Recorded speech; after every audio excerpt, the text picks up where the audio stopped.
al doctor Narciso Casado Martín. Bienvenido, doctor, al programa. Muchas gracias por aceptar nuestra invitación.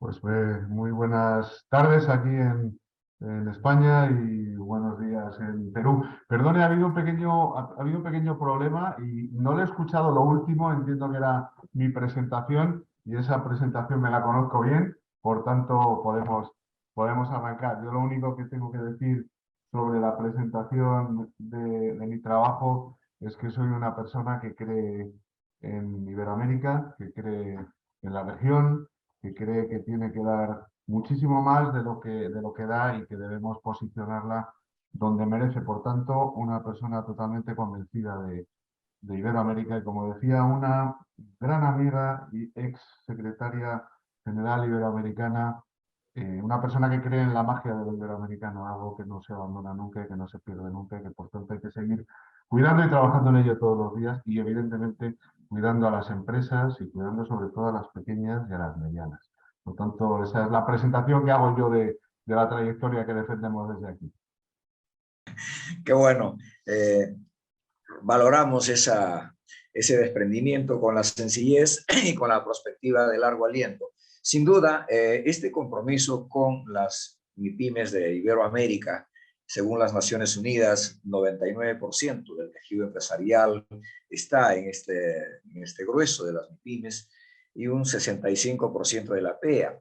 Desde luego, el COVID nos alejó un poco. Yo recuerdo haber estado en su despacho en el 2019, antes del COVID, en el CEO en Madrid, en el COE en Madrid, y ya me comentaba usted justamente de esta misión por las MIPYMES. Sin embargo, el COVID de alguna manera ha detenido varias actividades presenciales, más no necesariamente las virtuales, y nos ha llevado seguramente a algunos cambios. Me gustaría conocer desde su despacho cómo se ha comportado las MIPYMES en este contexto de esta pandemia ya felizmente superándose progresivamente. Bueno, yo creo que nos ha tocado a todos, a las pymes, a las MIPYMES, al resto de empresas y también a los ciudadanos cambiar nuestra forma de plantear o de plantearnos el día a día.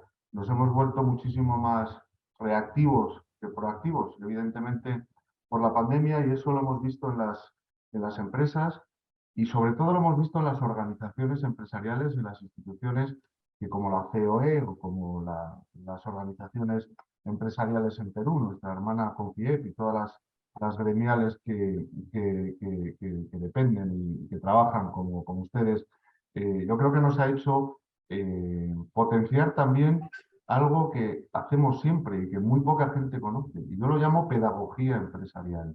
Al final, lo que hemos estado haciendo las organizaciones es ver por dónde venía la crisis, cómo se iba a instalar y qué podíamos hacer por minimizar los efectos. Yo recuerdo cuando aquí en España y en Madrid, desde donde les hablo, nos cerraron, porque esto no ha sido un cierre voluntario, nos cerraron las empresas, cerraron absolutamente todo. Tuvimos que echarle imaginación y tiramos de aquello que es el mejor antídoto, a mí me parece, contra el aislamiento, que es la información. Yo le voy a contar muy rápidamente lo que hicimos desde el Consejo de Empresarios Iberoamericanos. Nosotros pertenecemos al mayor lobby de organizaciones empresariales, Lobby en Positivo, que es la Organización Internacional de Empleadores, y son 150 organizaciones de más de 140 países. Teníamos a todas las organizaciones donde se estaba generando la pandemia, en toda la zona asiática, que nos empezaban a mandar información de lo que estaba pasando. Y lo único que hicimos fue aglutinar esa información, buscar más información en la Unión Europea, lo que estaba pasando, y empezar a mandarlo hacia Latinoamérica para que vieran lo que estaba pasando y cómo estábamos encarando los primeros momentos de la crisis. Después de eso, tengo que decir que ha habido un boom de información, un boom, como decía usted, de reuniones virtuales. Teníamos todas las semanas reuniones para analizar, para algo que es importantísimo también, que es aprender de las buenas prácticas, de lo que estaban haciendo bien otros y proponer. Y yo creo que hemos pasado unos meses, que han sido más que meses, volviendo a ese espíritu propositivo de hacer cambiar las cosas. Junto a ello, yo tengo que decir que las empresas y también las pymes y MIPYMES han desarrollado algo que va en el ADN de los empresarios, que es la solidaridad.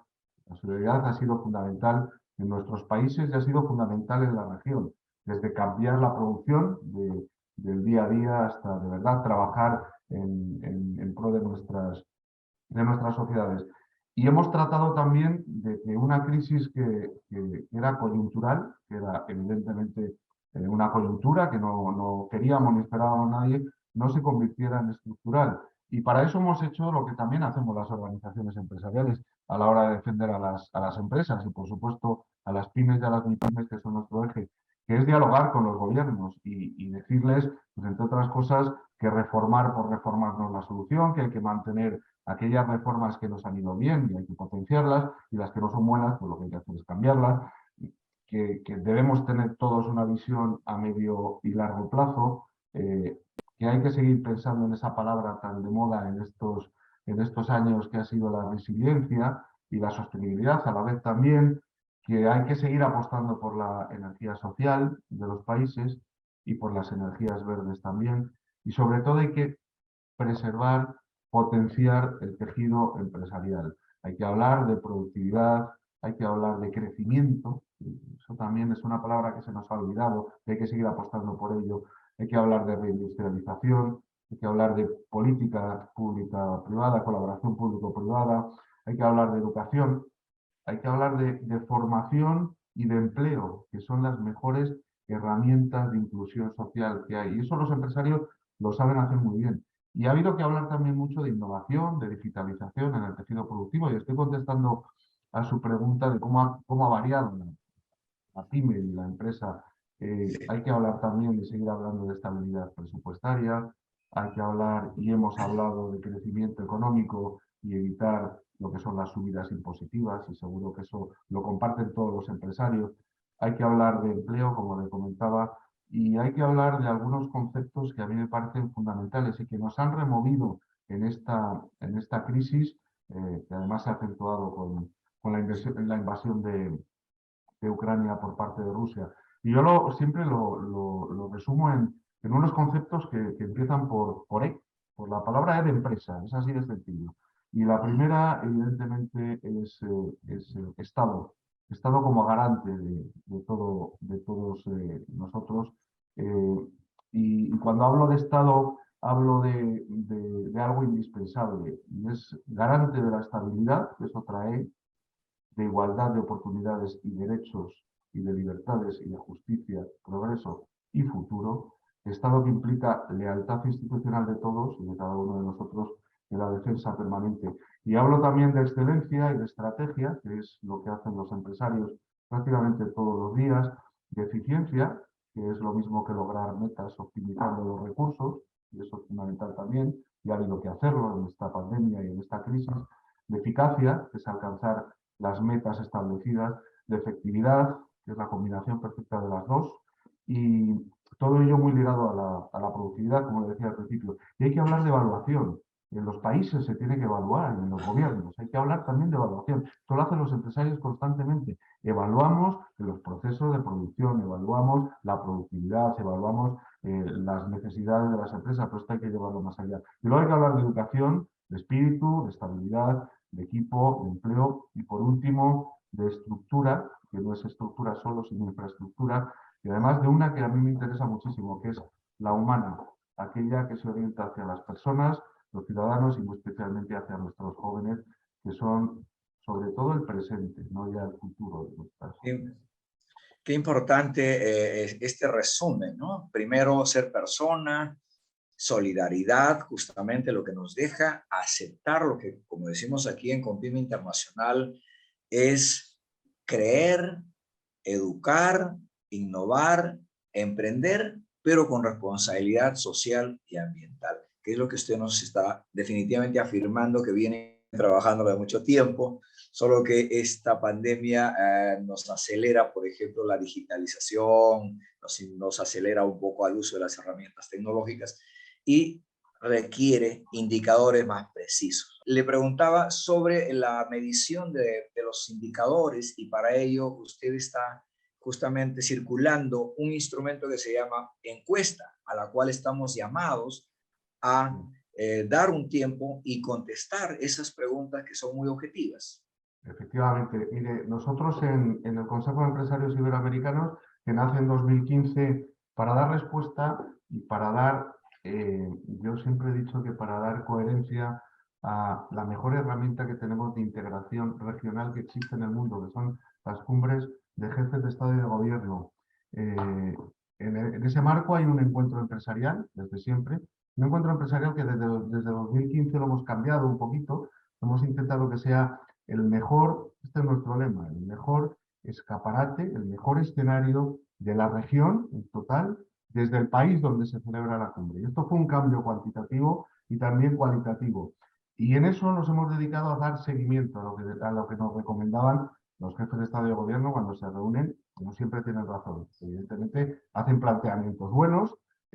Las declaraciones de las cumbres son una buena hoja de ruta a seguir, pero eso hay que bajarlo después. Hay que bajarlo a la realidad y qué mejor que bajarlo a las empresas. Bueno, pues en ese marco, hace también 6 o 7 años, diseñamos lo que era uno de nuestros foros más importantes para celebrar en el marco de esas cumbres, que es el foro de pymes y mipymes. Imagínense la importancia que le damos a las pymes y a las mipymes, que tiene un foro concreto siempre antes de que se celebren las cumbres de jefes de Estado y cuyas conclusiones van directamente a los jefes de Estado en el conversatorio que tenemos con ellos el último día de nuestro encuentro y el primero de su cumbre. Bueno, pues no se nos ocurrió nada mejor que conocer de verdad, de la mano de las organizaciones, de las instituciones que trabajan con las pequeñas y medianas empresas, cuál era la realidad actual, la de hoy, la de esta semana o la del mes que nos hemos dado de tiempo para poder realizar esta encuesta. Y hemos puesto en marcha la primera encuesta desde las organizaciones empresariales y las instituciones como la SEGIP y como FIGE, como hablaba de los jóvenes, para conocer realmente en 40 preguntas, es un poquito larga, pero merece la pena llegar a ella para conocer cuál es la situación de la pyme, cuáles son sus herramientas, por dónde va a ir el crecimiento, por dónde va a ir la productividad, por dónde va todo el tema de la innovación, por dónde va la internacionalización, qué necesidades tiene, cómo se han financiado en este tiempo, cómo debe buscar financiación, qué necesita. Y eso es un poco la idea de esta encuesta para la que yo sí pido toda la colaboración de los empresarios y empresarias de Perú, país al que tengo un cariño tremendo. De hecho, tengo una hijada de Mollendo. Cuando hablo de Mollendo, casi nadie sabe dónde está, aquí en España, pero evidentemente es un pueblo, una ciudad maravillosa. Yo sí pediría a todos esos empresarios y empresarias que siguen su canal que nos hicieran el favor de contestar la encuesta, porque va a ser una encuesta real, desde los empresarios, desde la persona que trabaja en su chacra o la persona que tiene su pequeño negocio o la que está intentando internacionalizar un producto o crecer. Mire, al final, lo más importante de todo esto es que las pymes y mipymes sean muchas, que se queden, que no se pierdan por el camino, que ese es uno de los grandes dramas que tiene la región, la desaparición de iniciativas empresariales que no llegan a 5 años, algunas mucho menos.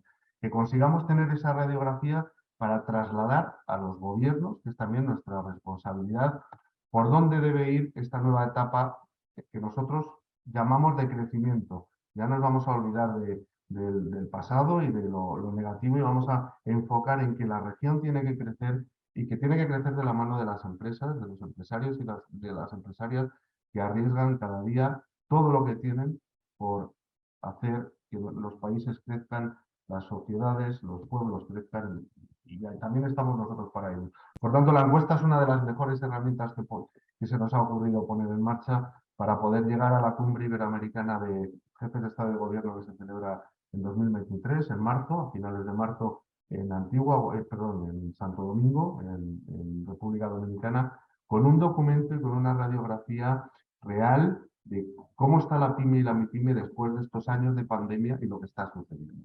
Por tanto, yo les animo a que nos colaboren. Perú está situado ahora mismo en la encuesta, esto no debería decirlo, está situado ahí en el medio, un poquito hacia abajo. Yo espero que después de esta charla empiece a subir y lo coloquemos ahí bien arriba.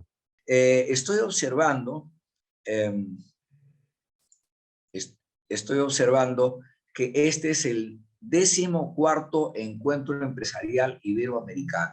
Para ir cerrando, digamos algún resumen de aquellos indicadores que se trazaron en el primero, en el 10º, en el 14º.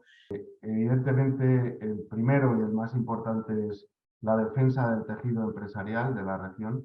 Como le decía, consideramos que tenemos una de verdad de las mejores herramientas que existen de integración regional y tenemos que trabajar por ello. Yo le diría que cada cumbre ha sido diferente, muy marcada al principio por temas sociales, podrían ser el trabajo digno, la búsqueda de financiación para pymes.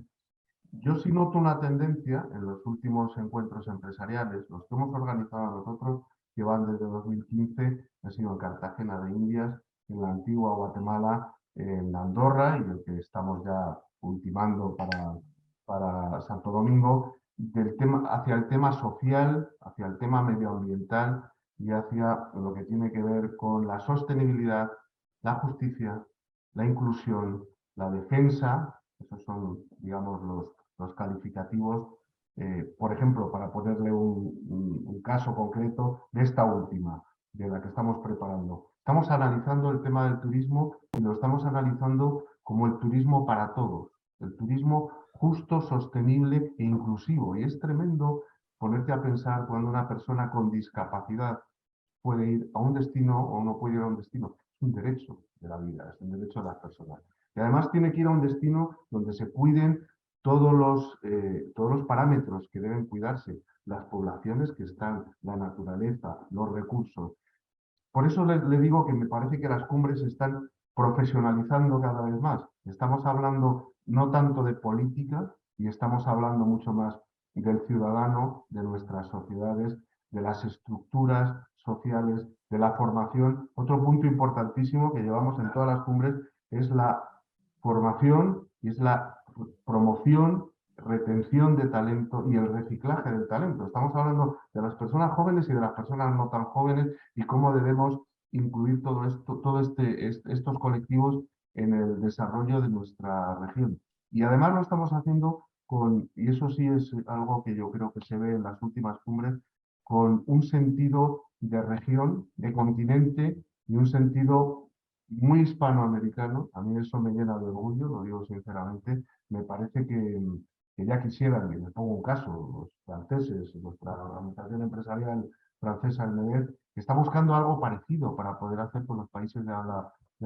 francófona, para poder crear un instrumento que les aglutine. Y nosotros lo tenemos desde hace un montón de años, las cumbres de jefes de Estado y de Gobierno. Y ahora tenemos unos encuentros empresariales que en boca de sus máximos responsables, en la última cumbre de Andorra, yo estaba allí, decían que ya no se puede entender una cumbre iberoamericana de jefes de Estado y de Gobierno sin el encuentro empresarial que los precede. Por tanto, algo estamos haciendo bien las empresas, los empresarios y las organizaciones, que es lo que hacemos siempre, apostar por nuestros países, por nuestros estados, por nuestros ciudadanos, por la riqueza y el porvenir, al margen de los problemas políticos que pueda haber. Evidentemente que los hay en todo el mundo y mire, si no, lo que tenemos con Ucrania o lo que hemos tenido con la pandemia del COVID.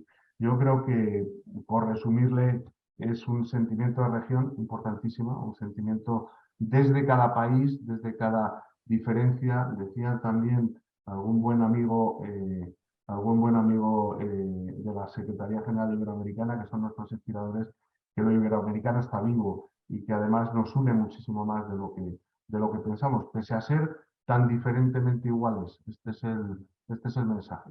Por tanto, tenemos que aprovechar esas similitudes que tenemos y tenemos que aprovechar también que sabemos hacer negocios de la misma manera. Lo hacemos de otra forma diferente a como se puede hacer en Asia, en África o en cualquier otra zona del continente. Y le aseguro que en la mente de todos y en todas las cumbres hay una cosa que es fundamental, que es la defensa del tejido empresarial de nuestra región, que es de pymes y de MIPYMES, y es así. Y ojalá podamos hacer lo que le decía al principio, que haya más para que vayan creciendo y se vayan convirtiendo en medianas y estas en grandes. Y vuelva otra vez el proceso de... Es la única forma. Yo le digo que, mire, sin empresas estamos totalmente convencidos que temas tan llevados y tan hablados como los ODS no existen. Hace falta empresas, hace falta crear riqueza, hace falta crear puestos de trabajo y hace falta funcionar en este mundo globalizado y en este mundo tan cambiante. Es verdad. Con esta fe y esperanza de seguir impulsando de su liderazgo, doctor Narciso, impulsando la reactivación y el desarrollo económico sostenible de Iberoamérica. En realidad, cerca de 700 millones de hispanoparlantes somos en el mundo, un mercado importante que creo debemos de fortalecer cada vez, pero con la intervención, no con quedarnos digamos, en la tribuna observando lo que otros hacen, sino hay que actuar.